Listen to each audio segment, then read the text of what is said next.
Microsoft shares under some pressure, but off of the lows of the day after reporting from our own Steve Kovac. Microsoft pushing back on these reports that has lowered its AI software sales targets.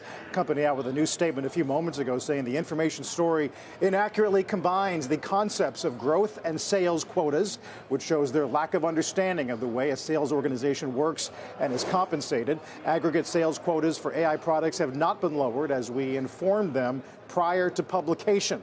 The information updating its headline to say instead that it's lowering its software growth targets. Meantime, we're getting some fresh data from Ramp on enterprise AI spending and what it might mean for the so-called agent economy. And for that, we'll turn to Deirdre Bosa and today's Tech Check. Hey, Dee.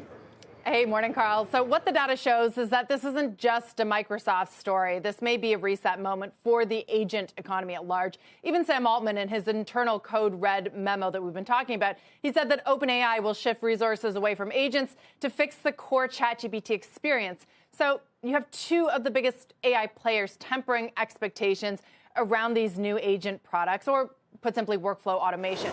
Now, that new data from Ramp, it shows, however, that Anthropic just saw one of its biggest monthly gains in AI enterprise adoption, while OpenAI, still the leader, is seeing its growth moderate. But it isn't chatbots or agents for Anthropic. The data says that the real growth is in API spend. So put another way, guys, agents are top-down. They're sold to executives. APIs, they're bottom-up, adopted by the builders at these organizations. And that is a key distinction because enterprise agents, they may be hitting friction, but usage as a whole is not, and that is where Anthropic is winning. Now, it raises big questions for Microsoft. Did it bet too heavily on one partner? It spent the last few years building its enterprise AI story around OpenAI, but the fastest growing enterprise model today is Anthropic's Claude, and Microsoft knows it. Last month, the company announced it will invest up to $5 billion in Anthropic, really a clear move to reduce its dependence on OpenAI and cover its bases in a multi-model future. It's worth pointing out Amazon got there first. AWS has been Anthropic's primary cloud and training partner for years. And with enterprise adoption accelerating, according to that data, that early bet is looking more and more strategic.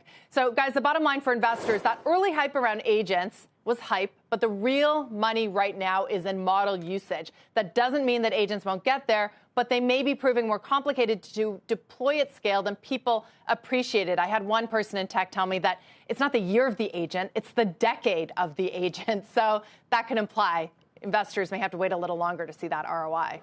And how does it work with the companies? I mean, how competitive is it really? We were just having this conversation with someone who worked at OpenAI, but are these companies using multiple agents and multiple companies like an Anthropic and an OpenAI and a Microsoft? Can they employ them all, or is it just one versus the other, whichever has the better model right now?